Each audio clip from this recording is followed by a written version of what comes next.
So hello guys, scary Saturday में आपका स्वागत है। यहाँ मिलने वाला हर एक सैटरडे इवनिंग को एक thrilling and horrifying real life story.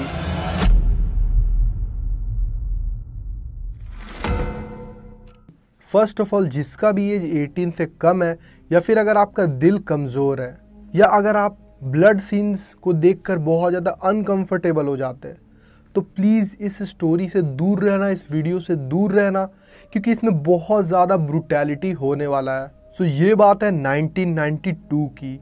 America के कोलोराडो में एक आदमी रहा करता था जिसका नाम था जोसेफ। जोसेफ की एक वाइफ भी थी जिसका नाम था क्लेरा और उनके 3 बच्चे थे, जिसमें सबसे बड़ा बेटा था जिसका नाम था पीटर, जो कि 10th क्लास में स्टडी करता था, और उसकी एक छोटी बहन थी सारा जो 9th क्लास में स्टडी करती थी, और सबसे छोटा बेटा जिसका नाम था जोना और वो 7th क्लास में स्टडी करता था। तो हर साल जब भी समर वेकेशन होता है तो वो लोग घूमने जाते हैं, ट्रैवल करने जाते हैं। तो इस बार भी समर वेकेशन में वो लोग प्लान बनाते हैं कि वो लोग टेक्सास जाएंगे। टेक्सास ही क्यों जाएंगे? क्योंकि पीटर को NBA देखना बहुत पसंद था और वहाँ एक NBA का एग्जीबिशन भी होने वाला था। तो पीटर बोलता है कि वही हम लोग घूमते और उसी बहाने वही हम लोग समर वेकेशन भी स्पेंड कर लेंगे। जोसेफ डिसाइड करता है कि नेक्स्ट डे एक बस ट्रिप से हम लोग जाते हैं। बस से हम लोग टेक्सास जाएंगे, 13 आवर्स लगेगा। इवनिंग का एक बस है जो कि 6 बजे स्टार्ट होता है और सुबह 7 बजे वो पहुंचाता है।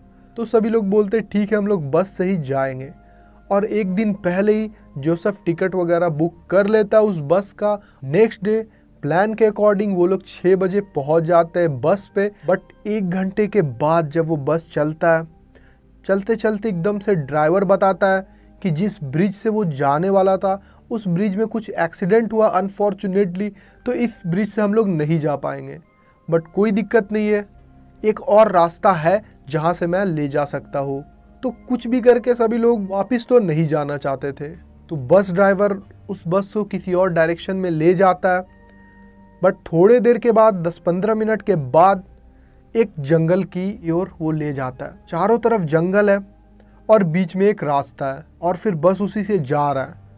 जैसे जैसे बस अंदर जा रहा है जंगल और भी ज़्यादा घना होता जा रहा है, और जैसे जैसे बस चल रहा आगे बढ़ रहा है उतना ही ज़्यादा रोड सुनसान हो रहा है।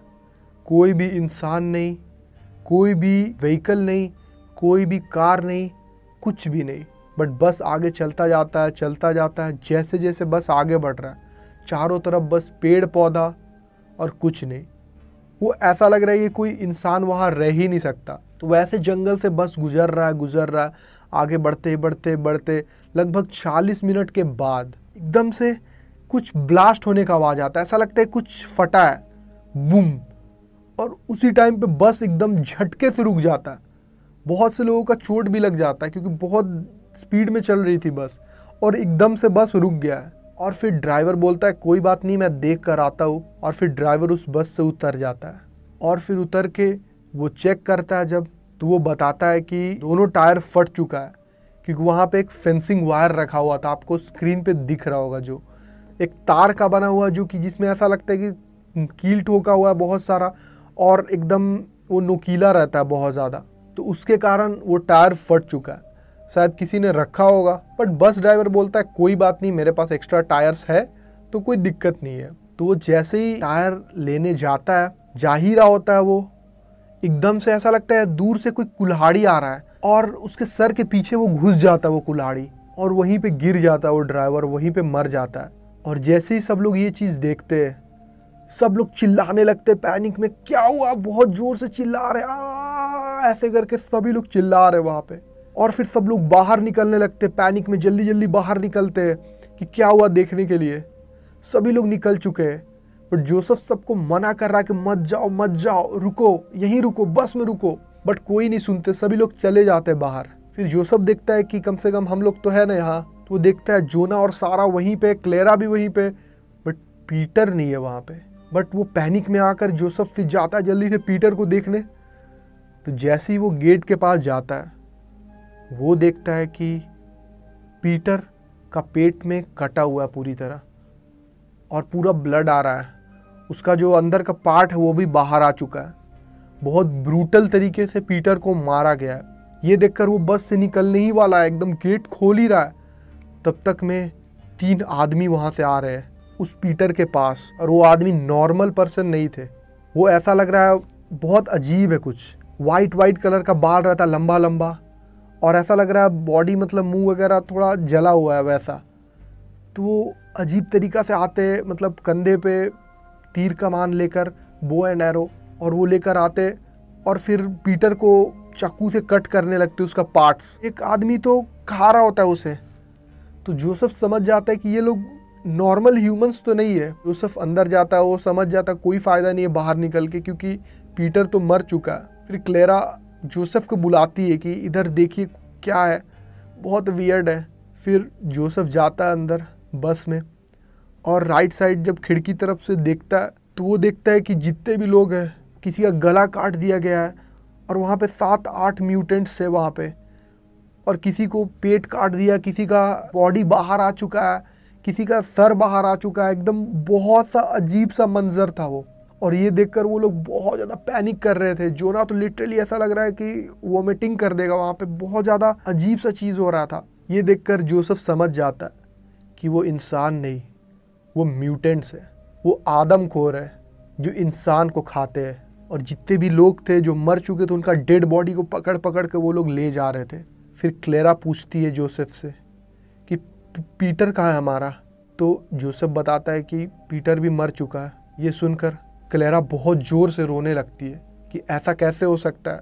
वो बहुत ज़ोर से रो रही है। फिर उसका रोना सुनकर म्यूटेंट्स बस के करीब आने लगते हैं। फिर जोसेफ उसे चुप कराता है। वो एकदम शांत करता है क्लेरा को कि शांत बैठो अभी, वरना आवाज़ सुन के वो लोग आ सकते हैं। मैंने गेट अंदर से लॉक कर दिया है, बट स्टिल हम लोग रिस्क नहीं ले सकते। बट क्लेरा बहुत ज़्यादा रो रही है, खुद को संभाल नहीं पा रही है। और जोना भी रोने लगता है, सारा भी रोने लगती है। जोना का तो लिटरली बॉडी काँप रहा है एकदम। ये सब क्या देख लिया, उसको समझ ही नहीं आ रहा है। तो जोसेफ बोलता है अभी हम लोग को शांत रहना पड़ेगा, अगर पैनिक करेंगे तो कुछ नहीं होगा। सारा बार बार पूछ रही है कि हम लोग कैसे जाएंगे, अब क्या होगा, हम लोग बस 4 लोग हैं यहाँ, क्या होगा। तो जोसेफ बोलता है कि कोई ना कोई ज़रूर हमारा हेल्प करने आएगा, बट शायद कल तक का वेट करना पड़ेगा, हम लोग को रात यहीं बिताना है। और जोसेफ बोलता है हम लोग बाहर नहीं निकलेंगे बस से। फिर ऐसे ही बोल ही रहा होता है, वैसे 2 लड़के का आवाज़ सुनाई देता है उस बस में। शायद वो लोग सोए हुए थे। और दोनों उठता है और पूछता है मम्मी पापा कहाँ हैं, मॉम डैड कहाँ हैं हमारे। तो फिर जोसेफ बताता है कि पूछता है तुम लोग कौन हो। वो लोग करीब 15-16 साल के लड़के लग रहे थे देखने से। और दोनों कुछ नहीं बोल रहे, बस बोल रहे मम्मी पापा मॉम डैड ऐसे करके बस बोल रहे दोनों। फिर जोसेफ बोलता है कि तुम लोग शांति से बैठो, अभी मम्मी पापा शायद गए हैं कहीं। बट वो लोग लड़के जब बाहर देखते इतना सारा खून ब्लड ये सब देखते हैं, किसी का बॉडी का पार्ट वहीं पे गिरा हुआ है, किसी का उंगली कट के गिरा हुआ है, तो वो समझ जाता है कुछ न कुछ तो गड़बड़ हुआ है। तो फिर वो लोग बहुत ज़्यादा रोने लगते हैं। फिर ऐसे ही वेट करते करते जोसेफ बोलता है अगर कोई आएगा तो हम लोग शायद चले जाएंगे। फिर एकदम करीब 1-1.5 घंटे बाद एक कार का आवाज़ सुनाई देता, हॉर्न का, काफ़ी दूर से। बट ऐसा लग रहा है कि कोई है, क्योंकि इतना शांत है वहाँ पे, तो दूर से भी कोई आ रहा है तो उसका आवाज़ सुनाई दे रहा है। जब जोसेफ देखता है तो देखता है कोई बहुत दूर से आ रहा है। बट जोसेफ बोलता है अभी हम लोग बाहर नहीं जाएंगे, अभी सेफ नहीं है। बट जैसे ही जोसेफ ये सब बोल रहा है, वो 2 जो लड़के होते हैं वो गेट से बाहर निकलने लगते हैं। जोसेफ रोक रहा होता है, रुको रुको मत जाओ अभी मत जाओ। वो लोग बिना कुछ सोचे समझे बाहर निकल जाते हैं। शायद वो दोनों को ऐसा लग रहा है कि इन्होंने ही उनको किडनैप किया, वो इन लोग पे ही ट्रस्ट नहीं कर पा रहे। और दोनों लड़के बिना कुछ सोचे समझे बाहर निकल जाते हैं। और फिर जाकर वो कार पे हाथ ऐसे ऐसे दे रहे रोकने के लिए, लिफ्ट लेने के लिए, बट कार अभी दूर है। और फिर एकदम से दूर से एक तीर आता है और दोनों के पेट में लग जाता है और दोनों वहीं पे गिर जाते हैं। और फिर उधर से म्यूटेंट्स आ रहे हैं हंसते हंसते, और जो कार आ रहा होता है वो और भी ज़्यादा स्पीड में, पता नहीं उसने ये सब देखा या नहीं देखा, बट वो बहुत स्पीड में वहाँ से पार कर जाता है बहुत तेज़ी से। फिर म्यूटेंट्स आते हैं, वो दोनों लड़के को एकदम कट करके ब्रूटल तरीक़ा से और उसका मांस लेकर वो खाने लगते वहाँ पे। और फिर ये सब देखकर क्लेरा और ज़्यादा डर जाती है और सारा भी बहुत ज़्यादा डर जाती है। बट जोसेफ बोलता है कि हम लोग को शांत रहना पड़ेगा, वरना हम लोग के साथ भी यही होगा। तो हम लोग यही रहेंगे, बस में रहेंगे और बाहर नहीं निकलेंगे। फिर जोसेफ जो घर से वो लोग खाना लाए थे वो निकालता है, वो बोलता है अभी शांत बैठो, हम लोग ये खाते हैं वरना सुबह तक हम लोग सर्वाइव नहीं कर पाएंगे। बट क्लेरा नहीं खा पा रही है। वो ये सब देखकर उसे बहुत ज़्यादा वियर्ड लग रहा है अभी तक। बट जोसेफ ज़बरदस्ती बोलकर बोलता है कि तुम खाओ वरना बहुत दिक्कत होगा, हम लोग सुबह तक कैसे सर्वाइव करेंगे, पानी भी नहीं है हम लोगों के पास। तो फिर सब लोग खाते हैं जैसे तैसे करके। जोना बोलता है कुछ होगा नहीं ना हमें पापा। वो बहुत ज़्यादा इमोशनल है, वो पीटर को बहुत याद कर रहा है। कुछ समझ नहीं आ रहा जोना को। बट फिर ये सब सोचते सोचते जोना को हल्का हल्का नींद आने लगता है और फिर वो सो जाता है। और करीब करीब 12 बजे के आसपास जोना का नींद खुलता है। और फिर जब जोना उठता है तो देखता वहाँ पे मम्मी पापा उसके है नहीं उस बस में, बस सारा सोई हुई है। फिर वो बहुत ज़्यादा टेंशन में आ जाता है जोना और सारा को उठाता है कि सारा उठो, मम्मी पापा कहाँ हैं। तो सारा भी उठती है, वो देखती है मम्मी पापा कहाँ हैं।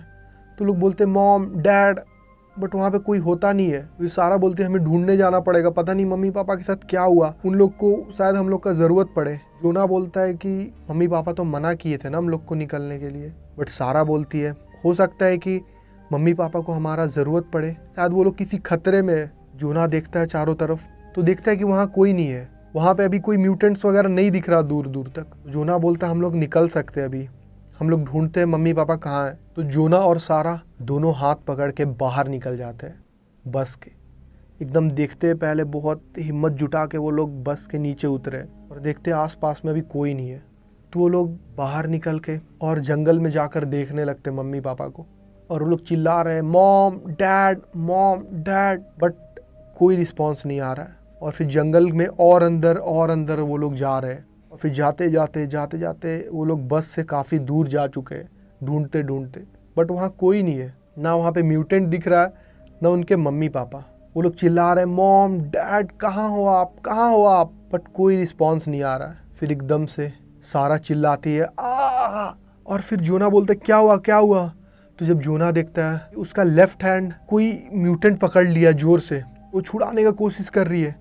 फिर जोना भी दूसरा हाथ वो खींच रहा है जोर से, राइट हैंड को वो जोना एक साइड से खींच रहा है, म्यूटेंट उसका लेफ्ट हैंड पकड़े हुए। फिर खींच रहा है एकदम से सारा उसके तरफ गिर जाती है और जोना देखता है कि सारा का जो आर्म है वो कट चुका है पूरी तरह और वो हाथ म्यूटेंट के हाथ में है। वो हाथ और एक हाथ में म्यूटेंट के एक चाकू है बड़ा सा, उसी से शायद उसने उसका हाथ कट कर दिया। और फिर जोना कुछ जल्दी से पत्थर वगैरह कुछ लेके जल्दी से उस म्यूटेंट को मारता है जोर से उसका ध्यान भटकाने के लिए।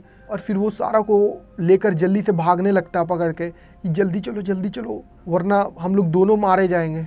सारा हाथ पकड़े हुए बहुत ज़्यादा रो रही है, वो उसका आर्म कट चुका है और बहुत ज़्यादा ब्लड गिर रहा है, वो बहुत ज़्यादा रो रही है, बहुत चिल्ला रही है। बट जोना उसे शांत करता है और एक पेड़ के पीछे वो लोग छुप जाते हैं, वो शांत रहने बोलता है। बट सारा का हाथ से बहुत ज़्यादा ब्लड आ रहा है, बहुत ज़्यादा। जोना अपना शर्ट ओपन करता है और उसे दे देता है कि इसे बांध लो। तो फिर वो शर्ट लेकर सारा उसे यहाँ पे बांध लेती है, बहुत ज़ोर से पकड़े रहती है। जोना बोलता है हम लोग देखते हैं अगर कोई नहीं है तो पेड़ पे छुपते छुपते हम लोग पहुँच सकते हैं बस तक। बट सारा बहुत रो रही है, वो कुछ नहीं बोल पा रही है, वो बहुत ज़्यादा रो रही है, उसे बहुत पेन हो रहा है। जोना चारों तरफ देखता है कोई नहीं है, अभी म्यूटेंट्स नहीं है। तो एक पेड़ से दूसरे पेड़ की तरफ वो लोग जाते हैं और फिर दूसरे पेड़ से तीसरे पेड़ की ओर जाते हैं वो लोग। ऐसे करते करते एकदम दबे पाँव में धीरे धीरे चल के छोटा छोटा कदम लेके वो लोग जाते हैं कि कोई सुन ना ले। ऐसे जाते जाते वो लोग बस के करीब पहुंच जाते हैं और फिर जोना बोलता है बस शांति से हम लोग बस में चढ़ जाते हैं, फिर कुछ नहीं होगा। फिर बस के पास जैसे ही गेट पास जा ही रहे दोनों, वैसे ही जोसेफ देख लेता है और फिर क्लेरा चिल्लाने लगती है कि कहाँ थे तुम लोग, कहाँ थे अभी तक तुम लोग। वो जोर जोर से चिल्लाने लगती है। फिर जोना शांत रहने बोलता है कि आवाज़ मत करो, बट क्लेरा जोर जोर से चिल्ला रही है। और फिर जल्दी से जोना गेट पे चढ़ रहा है, बट सारा धीरे धीरे आ रही है वो। और जैसे ही वो गेट पे चढ़ता है सारा का आवाज़ सुनाई देता है, बहुत ज़ोर से सारा चिल्लाती है। और फिर जोना देखता है कि उसके पीछे से पीठ में एक भाला चला गया है और वो गिर चुकी है और म्यूटेंट्स आ रहे हैं पीछे से। तो जोना बहुत ज़्यादा डर जाता है, बट जोसेफ जल्दी से गेट के पास जाता है और खींच लेता है जोना को अंदर और गेट अंदर से जोर से बंद कर देता है। और फिर क्लेरा बोलती है मुझे जाने दो। तो जोसेफ बोलता है अब कोई फ़ायदा नहीं है, सारा भी मर चुकी है। सारा का भी पूरा हाथ वगैरह कट करके, पैर कट करके वो लोग खा रहे हैं लिटरली। क्लेरा देख नहीं पा रही है, वो अब अपने आप को कंट्रोल नहीं कर पा रही है। वो बोल रही है कि मुझे भी जाना है, मुझे भी मरना है, मैं नहीं जिंदा रह सकती। मेरे आंखों के सामने मेरे दोनों बच्चे मर चुके हैं। क्लेरा बहुत मानती थी दोनों को, इनफैक्ट तीनों को। तो क्लेरा ये सब नहीं देख पा रही है। क्लेरा बार बार बोल रही है कि इससे अच्छा वो मुझे ही मार देते। बट जोसेफ शांत करता है कि अभी हम लोग पैनिक नहीं कर सकते, कम से कम हम लोग तीनों को अब घर पहुंचना है। तो जोसेफ प्रॉमिस करवाता है कि अब हम लोग बाहर नहीं निकलेंगे, और गुस्सा भी करता है कि तुम क्यों गए थे बाहर, क्या हुआ था ऐसा। जोना बोलता है कि आप लोग नहीं थे बस में, तो हम लोग बहुत ज़्यादा डर गए थे और आपको ढूंढने गए थे। तो फिर जोसेफ बताता है कि हम लोग बस पास में बहुत देख देख कर संभल के एक पास में नल से पानी भरने गए थे कि तुम लोग सोए हुए थे, तो हम लोग सोचे कि यही मौका, हम लोग जल्दी से भर के आ जाते। बट जैसे हम लोग बस में वापस आए तो देखिए कि बस में तुम लोग हो ही नहीं। तो जोना अपने पापा को सॉरी बोलता है कि ठीक है अब हम लोग नहीं निकलेंगे कुछ भी हो जाए। फिर देखते देखते देखते टाइम बीत रहा है और लगभग 4 बज जाता है। और 4 बजे जोना बोलता है मुझे वॉशरूम जाना है बहुत तेज़, उसे टॉयलेट लगा बहुत तेज़। फिर जोसेफ बोलता है अभी हम लोग कैसे जा सकते हैं। तो फिर जोना बोलता है कि हम लोग तुरंत आ जाएंगे, अभी कोई नहीं है बाहर।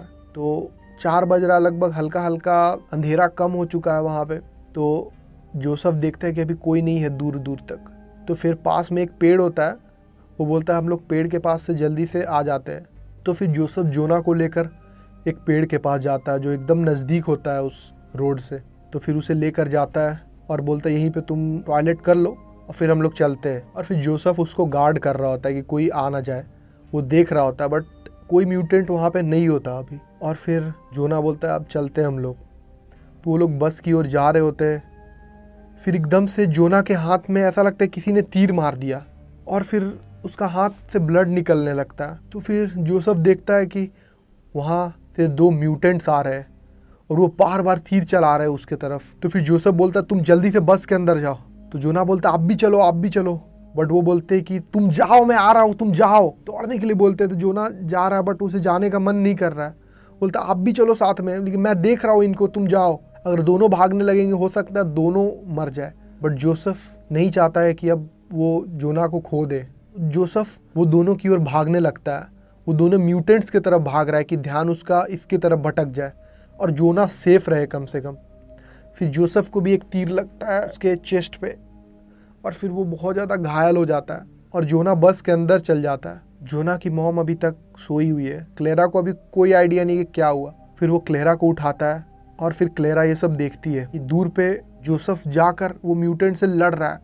वो म्यूटेंट्स को मारने का कोशिश कर रहा है क्योंकि ऑलरेडी जोसेफ घायल हो चुका है, और म्यूटेंट्स भी उस पर वार करते हैं। बट वो म्यूटेंट को जोर जोर से मुक्का मारने की कोशिश करता है। बट ये सब में जोसेफ का मौत हो जाता है, और क्लेरा ये सब देख लेती है कि उसका हस्बैंड भी म्यूटेंट्स के हाथों मारा गया। और जोना बताता है कि क्या क्या हुआ, और क्लेरा अपने आप को संभाल नहीं पाती है कि सब कुछ ख़त्म हो चुका है, अब कोई नहीं बचा, बस हम दोनों बचे हैं। और वो हक करके बहुत रो रही होती है जोना को कि क्या हो गया हमारे साथ, हमने किसी का क्या बिगाड़ा था। वो बहुत ज़्यादा रो रही है, बट वो वेट करती है कि कोई आएगा तो हम लोग चले जाएंगे। वो लोग वेट कर रहे होते हैं कि शायद कोई आए और वो लोग चले जाए। वेट करते करते वो लोग रो रहे हैं तब से। 2 घंटे के बाद एक पुलिस का वैन आता है वहाँ से। तो पुलिस का वैन दूर से आ रहा है, तो वो लोग थोड़ा खुश हो जाते हैं कि शायद पुलिस को पता चल चुका है कि ये लोग फंसे हुए हैं। तो फिर पुलिस जब नज़दीक आता है तो बस के जस्ट बगल में राइट साइड में वो रोकते हैं, और उसमें 2 पुलिस ऑफिसर्स होते हैं और एक बाहर निकलते हैं, और वो देखते हैं कि वहाँ पे बहुत ज़्यादा ब्लड है, बहुत ज़्यादा खून खराबा हुआ है। बट वो पुलिस समझता नहीं कि क्या हुआ। तो वो बस में बैठी जो क्लेरा और जोना है उससे वो पुलिस ऑफिसर पूछता है कि क्या हुआ यहाँ पे, क्या चल रहा है ये सब। तो फिर क्लेरा बताती है यहाँ पे म्यूटेंट्स है, यहाँ पे बहुत ज़्यादा लोगों का डेथ हुआ है। पुलिस ऑफिसर बोलते क्या, मुझे समझ नहीं आ रहा क्या हुआ ये सब, तुम लोग आओ बाहर आओ।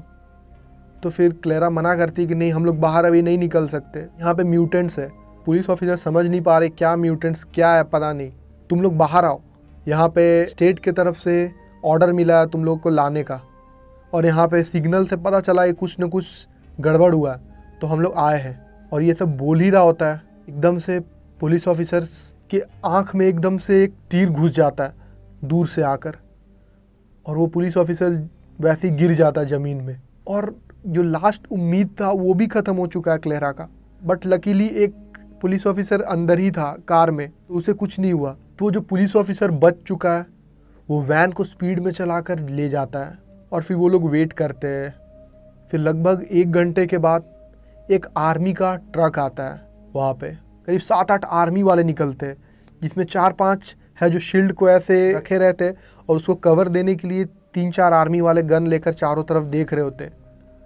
और वो लोग बोलते हैं कि आप लोग शांत बैठो, हम लोग आ चुके हैं, कोई दिक्कत नहीं है। तो फिर वो लोग वैसे ही शील्ड को लेकर गेट के पास जाते हैं, और गेट के तरफ चारों तरफ से शील्ड से कवर कर लेते हैं। और फिर क्लेरा और जोना बाहर निकलते हैं, और फिर आर्मी वाले उसे ट्रक में ले जाते हैं और बिठा देते हैं दोनों को सेफली। और फिर वो आर्मी वाले वहाँ पे कैमरा से फ़ोटो वगैरह लेते, वो क्राइम सीन का क्या हुआ ये सब वीडियो वगैरह लेते, और फिर जाते जाते क्लेरा से पूछ रहे होते कि क्या हुआ तुम लोगों के साथ। तो क्लेरा सब कुछ बताती है, कौन कौन मरा, कैसे मरा, सारा कुछ वो आर्मी वाले रिकॉर्ड कर रहे होते। और फिर वो बताते हैं कि यहाँ पे पहले भी बहुत कुछ हुआ है, बहुत लोग बाइक से आते हैं फिर वो लापता हो जाते हैं, तो यहाँ पे कोई आता नहीं है जल्दी। बट पहली बार हुआ कि इतने ज़्यादा लोगों की मौत हुई एक साथ। और वो सब कुछ बताती है म्यूटेंट्स के बारे में कि वो कैसे दिखते हैं, क्या है, सब कुछ वो बताती है, तब सबको पता चल पाता है। और उसके बाद से आर्मी वाले सब वो रास्ते को बंद कर देते हैं हमेशा के लिए। वो एकदम नो एंट्री जोन बन जाता है, और फिर उसके बाद कोई नहीं जाता वहाँ पे। फिर उसके बाद से क्लेरा और जोना साथ में रह रहे होते हैं, बट वो लोग बहुत मिस करते हैं अपनी फैमिली को। बट वो लोग के माइंड में ये चीज़ हमेशा रहता, वो कभी निकल नहीं पाता। जो वो लोग देखे वो कभी उसके माइंड से निकल नहीं पाता। So that is it for today guys. Video अच्छा लगा तो लाइक जरूर से कर देना। यूट्यूब चैनल सभी लोग सब्सक्राइब करके बेल आइकन प्रेस करके ऑल पे कर देना, क्योंकि यहाँ मिलने वाला हर एक सैटरडे इवनिंग को एक thrilling and horrifying real life story.